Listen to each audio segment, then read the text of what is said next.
Hey there, Licknriffers! Here's how you can play piano-style arpeggios on the guitar. Okay? And make it sound amazing even when you're not playing the AeroBand guitar and you're playing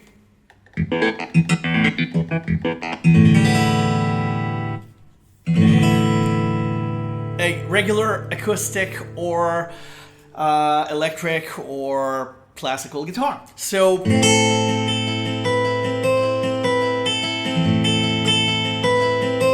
okay, so this is the AeroBand guitar, which I demonstrated and reviewed a couple of weeks ago.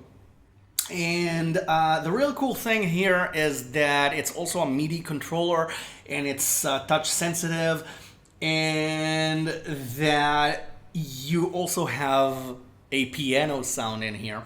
So the arpeggio that I did was an A minor arpeggio, bar on 5 on strings 1, 2, and 3, with the A string as my bass. Now, if you want to play this kind of flourishing thing, you have to practice playing fingers thumb 1, 2, 3, okay, in succession. Okay, and the more you do it, the faster you'll get at it, until it sounds very fast and flowing. Okay, so this is the first thing I do. And let's go back to the piano, okay? And then when you have an AeroBand guitar with a piano sound, it sounds like this. Now, if you take a regular A minor shape, okay, it doesn't sound piano-ish, it sounds guitar-ish. But this is a piano sound. Now, there's also this A minor, which is the D minor shape on the 8th fret. So you have the D minor shape there on 8, 10, and 9, and this is also a high piano sound. Now, for soloing, what I'm doing this flourishing thing, and I'm playing a reverse arpeggio. Okay? And every time I do it, I add a note. I'm adding 7, I'm adding 8, sometimes I'm adding 10 on the first string, with my first string plucked stronger and louder than the rest. Okay? Now, you can also repeat strings 1 and 2 if you want. Okay, this is also very piano-y.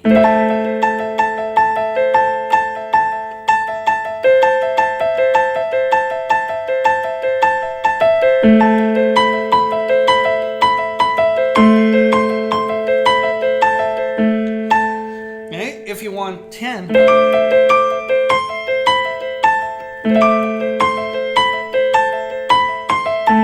See? The idea here is to keep the arpeggio going with the solo on top. Slowly, it sounds like this.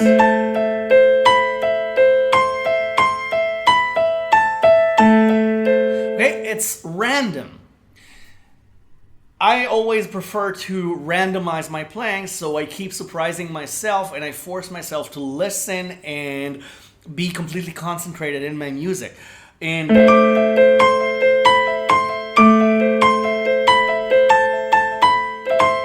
see? Now you can do this with this A minor as well, okay, the D minor shape.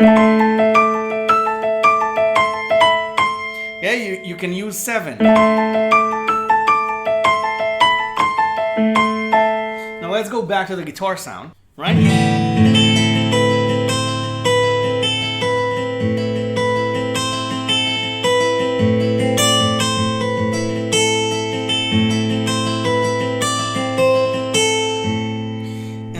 I move the bar from 5 to 10, and then I'm on D minor. So now my thumb is on D. And I'm doing exactly the same thing, exactly the same thinking, exactly the same shapes, exactly. So it's 10, 12, 13, and 15. Okay, now on piano, you get this.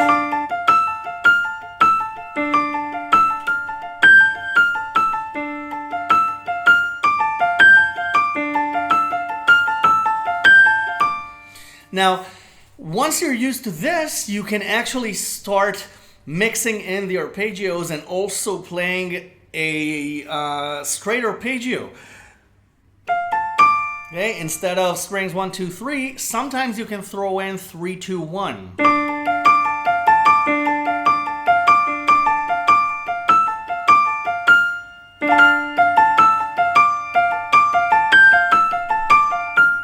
You see, randomize it. Okay, don't always go up and down. Okay, try playing.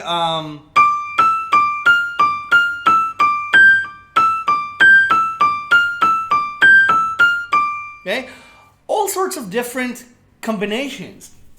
Now, sometimes I like to do this. Okay, which is a classical move. To E major. So I'm playing 5 and 5 on strings 1 and 3, and I'm just taking them down to 4, and then back to 5, and then up to 7.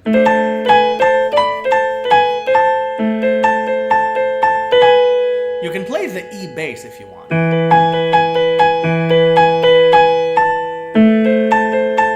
But you don't have to, okay? You can just play the move itself without the bass notes. And you can also go from this 4 and 4 to the E chord.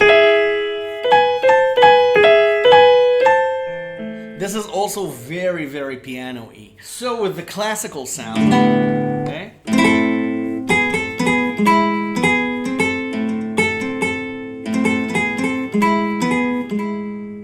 And you can also have D minor, obviously. But again, it's very low. I want the distance from the bass note to the high note to be really, really far away.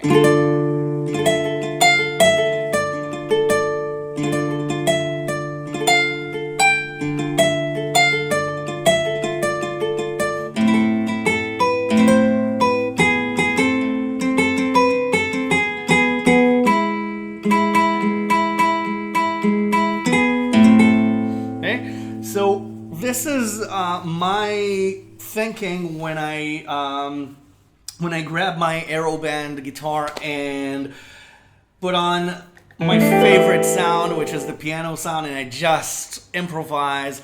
This is some of what I play, and this is a really good starting point because it's also a really good arpeggio training exercise and improvisation exercise.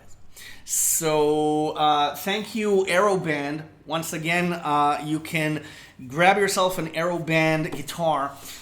Truly innovative, outside the box, mind-blowing digital guitar, which is also a MIDI controller, by the way.